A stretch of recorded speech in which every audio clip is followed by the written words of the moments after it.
Quantitative techniques. അതിൻ്റെ ഒരു പുതിയ ക്ലാസ്സാണ് ഇന്ന് അവതരിപ്പിക്കുന്നത്.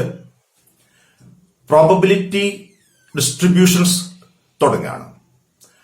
അപ്പോൾ പ്രോബബിലിറ്റി എന്ന് പറയുന്നത് ക്വാണ്ടിറ്റേറ്റീവ് ടെക്നിക്സിന്റെ അടിസ്ഥാന ശിലയാണെന്ന് പറയാൻ പറ്റും. Every decision is either deterministic or probabilistic. If the outcome is known in advance, it is called deterministic. If the outcome cannot be predicted, but the total possibilities are known in advance, it is called probabilistic decision. In management decision, we are facing with the problem of probabilistic decision making. Hence, the theory of probability is required for managers, for decision making, for optimization, etc. The probability is a numerical measure of possibility. It is based on the sample space, the totality of all possibilities. The totality of all possibilities usually wide. Hence,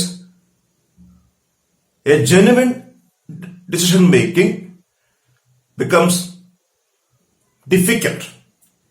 It requires more technical know-how. We define probability in different levels. At first level, we observe probability in terms of events. But in advanced level, we study or observe probability by using advanced mathematical tools, mathematical as well as statistical tools. In management studies, we use only statistics as a statistical tool.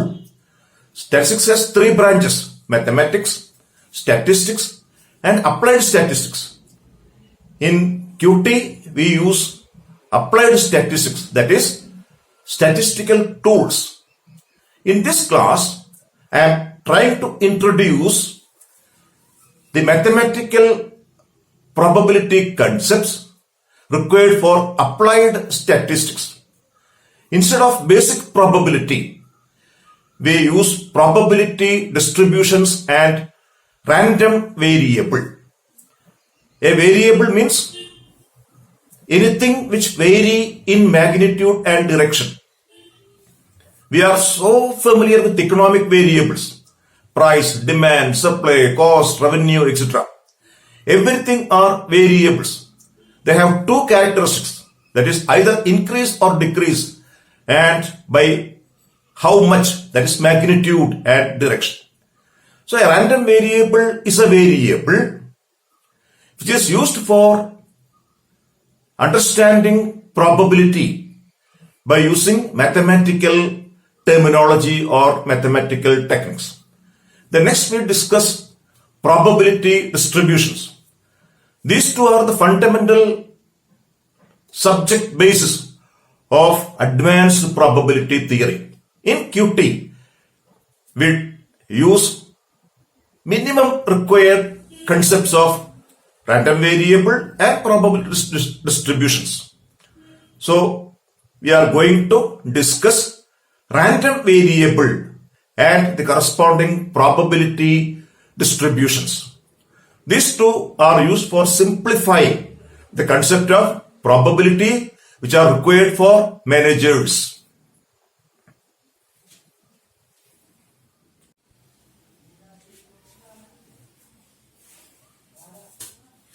നമ്മൾ ഓരോ terms ആയിട്ട് തുടങ്ങുകയാണ്. Random variable and probability distributions. എല്ലായ്പ്പോഴും sample space, the set of all possible outcomes of a random experiment. ഏത് കാര്യങ്ങൾ നിശ്ചയിക്കുമ്പോഴും അതിനോട് ചേർന്ന് ലഭ്യമായ എല്ലാ കാര്യങ്ങളും കണക്കാക്കുക എന്നുള്ളതാണ്. ഇപ്പൊ sample space, the set of all possible outcomes of a random experiment or of a situation of decision making. അപ്പൊ അവിടെയാണ് അതിന്റെ ഒരു സൗകര്യാർത്ഥം നമ്മൾ റാൻഡം വേരിയബിൾ എന്ന് പറയുന്ന ഒരു കാര്യം അവതരിപ്പിക്കപ്പെടുന്നത്. അപ്പൊ അതിന്റെ ഡെഫിനിഷൻസ് ഇവിടെ ഇങ്ങനെ കൊടുക്കുന്നുണ്ട്. ഇതിപ്പോ പറയുന്നു റാൻഡം വേരിയബിൾ. ഇപ്പൊ റിവേഴ്സ് ഓർഡറിൽ വായിക്കാം. A variable whose values are denoted or influenced by chance. Economic വേരിയബിൾസിൽ പ്രൈസ്, ഡിമാൻഡ് ഒക്കെ റാൻഡം ആയിട്ട് വരുന്നു, ചാൻസ് സ്വാധീനിക്കുന്നു. റാൻഡം വേരിയബിൾ അത് കൺസെപ്റ്റ് എങ്ങനെയാണ്? A variable whose value is related to chance. It is a variable associated, that's the scientific definition. A random variable is a variable associated with the sample space. Sample space associated with the sample space of a random experiment. Price of a commodity, either zero or more than zero. It cannot be negative. So a set of possible values. A random variable is a variable associated with sample space. That's a definition. And another mathematical definition is a function. It's a function. That's a mathematical term defined over the sample space of a random experiment. അത് നമ്മൾ പോകെ കൂടുതൽ മനസ്സിലാവും problems ഒക്കെ വരുമ്പോൾ. അപ്പൊ definition അങ്ങനെയാണ്. A random variable is a function that is associated with sample space. And there are two types of random variables. One is discrete. പൂർണ്ണസംഖ്യകൾ മാത്രം എടുക്കുന്നത്. അത് ഡിസ്ക്രിറ്റ് സാമ്പിൾസ് റാൻഡം വേരിയബിൾ എന്നും എന്ത് വില വേണമെങ്കിലും ദശാംശങ്ങളൊക്കെ എടുക്കാവുന്ന കണ്ടിന്യൂസ് റാൻഡം വേരിയബിൾ ആണ്. അപ്പൊ ഡെഫിനിഷനാണ് there are two types of random variables. That's so important. Discrete and continuous. A random variable which assumes integers. This is a mathematical term. Integer. 0, 1, 2, 3, 4, 5 എന്ന് പറയുന്ന പൂർണ്ണ സംഖ്യകൾ മാത്രം, നെഗറ്റീവ് അടക്കം, -1, -2, -3. They are called discrete random variable. Discrete. That is integers. A random variable which assumes. ഇഷ്ടമത് ഉദാഹരണം പറയാൻ subject matter ആയിട്ട് ചില ഉദാഹരണങ്ങൾ തരുന്നു. Number of heads appear when 3 coins are tossed once. 3 coin ടോസിൽ എത്ര ഹെഡ്സ് കിട്ടും? 0, 1, 2, 3. Number of defectives in a packet of 10 items. Either 0 or 1 or 2. Number of students failed in an examination out of 30 students. Number of defects in a product. There are some examples of discrete random variable. A random variable which assumes integers as its values. So random variable which assumes integers is a discrete random variable. The second type of random variable is known as continuous random variable. Continuous. ഇതാണ് കൂടുതലും management സയൻസിലൊക്കെ ഉപയോഗിക്കേണ്ടി വരിക. ഇപ്പൊ എന്താണ് definition? എന്താ? A random variable which assumes any value, that's the importance, any value in an interval. അപ്പൊ അത് discrete ദശാംശമൊക്കെ എടുക്കില്ല, പൂർണ്ണസംഖ്യകൾ മാത്രമേ എടുക്കുള്ളൂ. കണ്ടിന്യൂസ് ആണെങ്കിൽ ഒരു ഇന്റർവെൽ ഏത് വരെ വേണമെങ്കിൽ വരാം. അതിന്റെ എക്സാമ്പിൾസ് പറയുന്നു. The weight of a product, ഇത്ര കിലോഗ്രാം, ഇത്ര ഗ്രാം, ഇത്ര മില്ലിഗ്രാം എന്നൊക്കെ പറയുന്ന മൈന്യൂട്ടസ്റ്റ് പോയിന്റിലേക്ക് പോകുന്നത്. The life length of an electric equipment, weight, രണ്ടാമത്തെ time. The length of a cloth piece, length. The age of a person. ഇതൊക്കെ കണ്ടിന്യൂസ് റാൻഡം വേരിയബിൾസിന്റെ എക്സാമ്പിൾസ് ആണ്. ഒരു റേഞ്ചില് ഏത് വില വേണമെങ്കിലും വരാം. ഇപ്പൊ 10നും 11നും ഇടയ്ക്ക് അനന്തമായിട്ടുള്ള വിലകൾ ഉണ്ടാവും. അതാണ് continuous which can assume any value.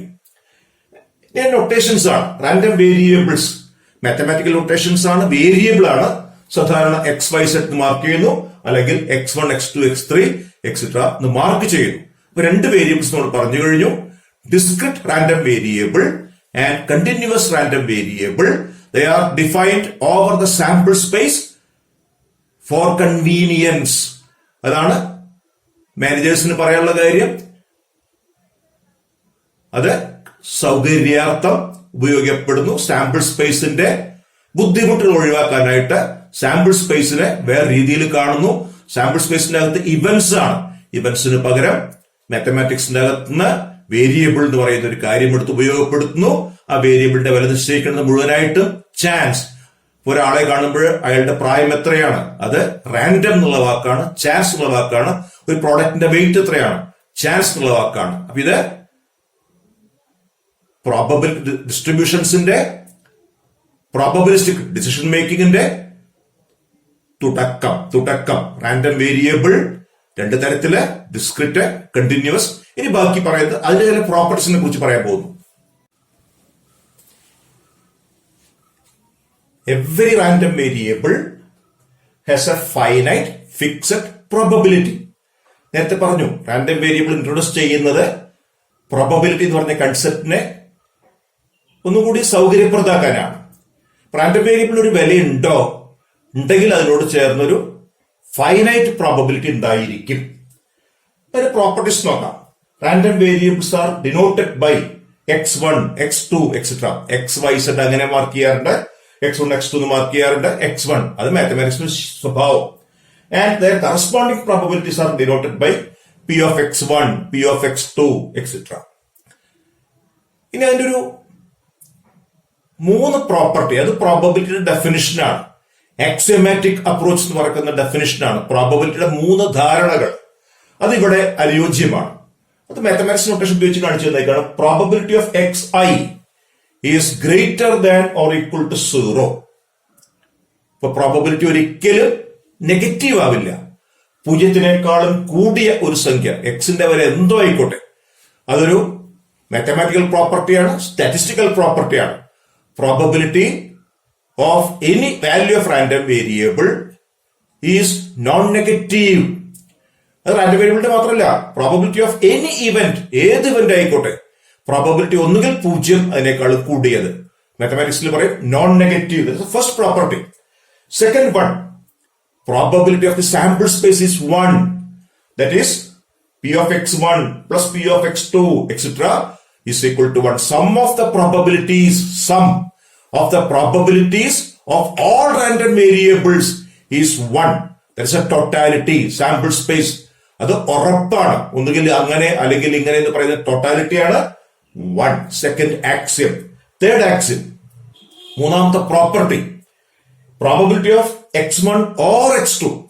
ഒരു എക്സ്പെരിമെന്റ് റിസൾട്ട് x1 അല്ലെങ്കിൽ x2 ആവുള്ള probability p of x1 plus p of x2. ഇത് പ്രോബബിലിറ്റിയുടെ മോഡേൺ ഡെഫിനിഷൻ എന്ന് പറയുന്നതാണ്. അതല്ലെങ്കിൽ ആക്സിയോമാറ്റിക് അപ്രോച്ച് എന്ന് പറയുന്ന ഡെഫിനിഷൻസിന്റെ അപ്രോച്ച്, ഒരു ഇല്ലസ്ട്രേഷൻ കൂടിയാണിത്. റാൻഡം വേരിയബിളിന്റെ പ്രധാനപ്പെട്ട മുഴുവനായ 3 പ്രോപ്പർട്ടികൾ, ഈ 3 പ്രോപ്പർട്ടികളോട് കൂടിയിട്ട് പ്രോബബിലിറ്റി മുഴുവനും, റാൻഡം വേരിയബിളിന്റെ ഗുണമേന്മകൾ മുഴുവനും പറയപ്പെടുന്നു. Properties of random variables. ഇതോടുകൂടി റാൻഡം വേരിയബിളിനെ നമുക്ക് വേണ്ട, മാനേജേഴ്സിന് വേണ്ട, അല്ലെങ്കിൽ അപ്ലൈഡ് ബ്രാഞ്ചിൽ നിൽക്കുന്ന കുട്ടികൾക്ക് വേണ്ട കാര്യങ്ങളൊക്കെ പറഞ്ഞു കഴിഞ്ഞു. ഇനി നമുക്ക് ഇതിന്റെ ഒരു പ്രോബബിലിറ്റി നേച്ചറിനെ കുറിച്ച് പഠിക്കാൻ പോകുന്നു. അതിന്റെ പേര് probability distributions. Probability distributions. That is the distribution of probability among the different values of the random variable. Random വേരിയബിളിനോട് ചേർന്ന് വരുന്ന അടുത്ത കാര്യം, ഇത് സൗകര്യാർത്ഥം ഉപയോഗപ്പെടുത്തുന്നു. മാനേജ്മെന്റ് സ്റ്റഡീസിന് വേണ്ട കാര്യങ്ങൾ മാത്രമേ ഇതിൽ ഉൾപ്പെടുത്തിയിട്ടുള്ളൂ. വലിയ ചാപ്റ്ററാണ്, നമുക്ക് വേണ്ട കാര്യങ്ങൾ മാത്രം. അപ്പൊ പ്രോബബിലിറ്റി ഡിസ്ട്രിബ്യൂഷൻസ് എന്ന് പറയുന്നത് റാൻഡം വേരിയബിളിന്റെ നെക്സ്റ്റ് ഫേസ് ആയിട്ട് വരുന്ന കാര്യമാണ്. ഇപ്പൊ റാൻഡം വേരിയബിൾ പ്രോപ്പർട്ടി പറഞ്ഞു.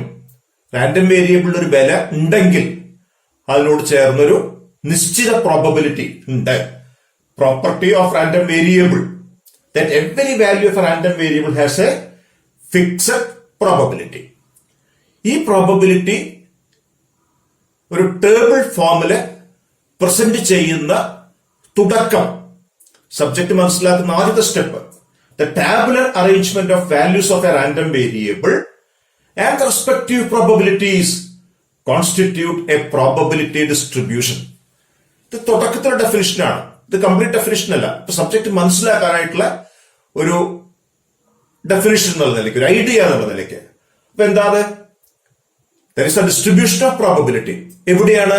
റാൻഡം വേരിയബിളിന്റെ വ്യത്യസ്ത വിലകൾക്ക് എങ്ങനെ അവതരിപ്പിക്കുന്നു? ഒരു ടേബിൾ ആയിട്ട് കൂട്ടിച്ചേർത്ത് വായിച്ച ഡെഫിനിഷനായി. It's a tabular arrangement. Tabular arrangement ഒരു ടേബിൾ ആണ്. ടേബിളിൽ രണ്ട് കാര്യങ്ങൾ, ഒന്ന് റാൻഡം വേരിയബിൾ, രണ്ടാമത്തത് അതിനോട് ചേർന്ന പ്രോബബിലിറ്റി. ഇനി എക്സിന്റെ വിലകൾ റാൻഡം വേരിയബിൾ എക്സ് മാർക്ക് ചെയ്യും. x1 ആവാം. x1 ആവാനുള്ള probability p of x1, x2 ആവാനുള്ള പ്രോബബിലിറ്റി p of x2, ആകെ പ്രോബബിലിറ്റി 1. ഇതൊരു കൺസെപ്ച്വൽ ഡെഫിനിഷൻ ആയിട്ട് വേറെ ഒന്നി പറയാം. ഇപ്പൊ എന്താ ചെയ്തത്? The total probability 1 is distributed among the different values of random variable. അതായത് ഒരു ഐഡിയ ആണ്. What is probability distribution? Distribution of probability. Distribution of total probability among the different values of the random variable. In the case of a discrete random variable, it is presented in the form of a table consisting of two components. One is values of the random variable and the other is the corresponding probability. So, once again, probability distribution is the distribution of total probability 1 among the different values of the random variable.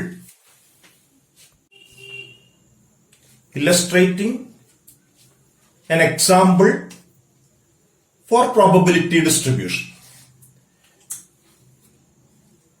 We consider tossing of an unbiased coin once. The sample space consists of 2 points, head, tail. Then that is a sample space. A random variable is a function defined over a sample space. A random variable x denotes the number of heads turned up. ഈ sample സ്പേസിലെ ഒരു random variable define ചെയ്യുന്നു. അത് പറയുന്ന ആളുടെ സൗകര്യം ഉപയോഗിക്കാം. ഞാൻ ഉപയോഗിക്കുന്ന the number of heads. That is either 0 head or 1 head. That is, x assumes 0 or 1. 0 means tail, 1 means 1 head.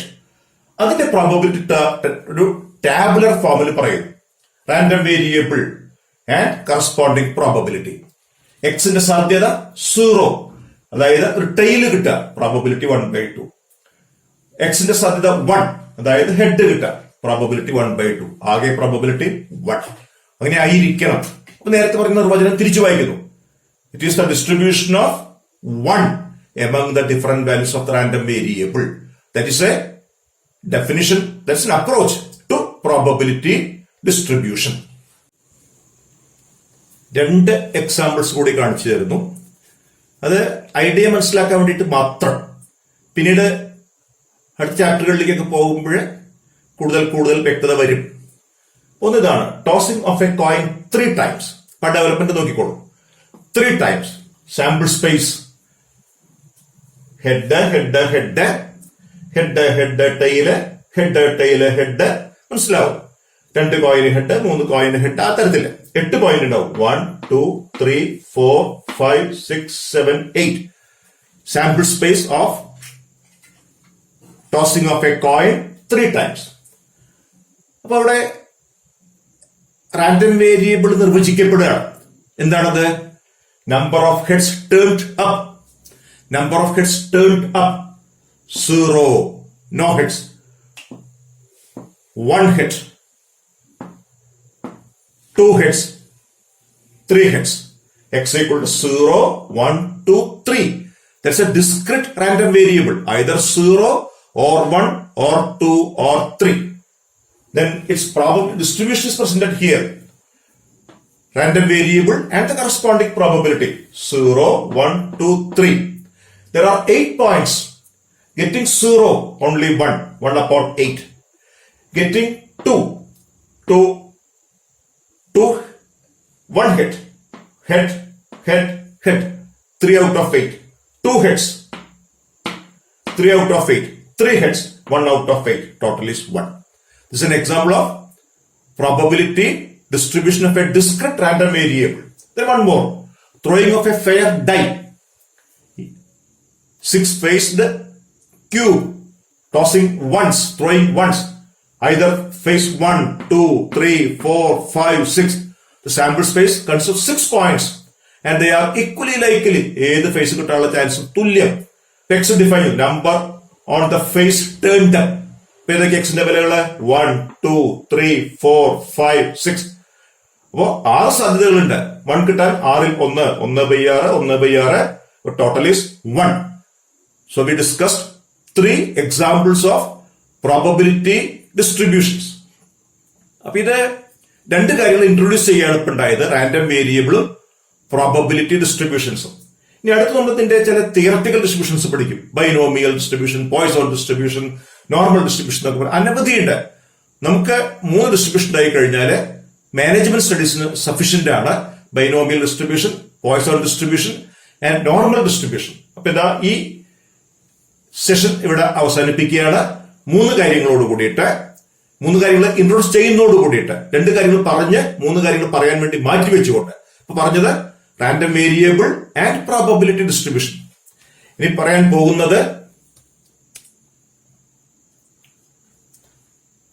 പോകുന്നത് തിയററ്റിക്കൽ പ്രോബബിലിറ്റി ഡിസ്ട്രിബ്യൂഷൻസ്. അതിൽ 3 നമ്മൾ പഠിക്കുക. 2 ഡിസ്ക്രിപ്റ്റീവ്, 1 കണ്ടിന്യൂസും. Binomial, Poisson and normal. അപ്പൊ ഇത് ജസ്റ്റ് ഒരു ഇൻട്രൊഡക്ഷൻ മാത്രമായിട്ടുള്ളൂ. അപ്പൊ ഇത് കാണുക, ഇതിനോട് കൂടുതൽ അടുത്ത ക്ലാസ്സുകളിൽ വരും. അപ്പൊ ഇത് പഠിക്കാതെ തന്നെ സ്വാഭാവികമായിട്ട് തന്നെത്താൻ മനസ്സിലാക്കിക്കോളും. അടുത്ത ക്ലാസ്സിന് വേണ്ടിയിട്ട് നമ്മൾ കാത്തിരിക്കും.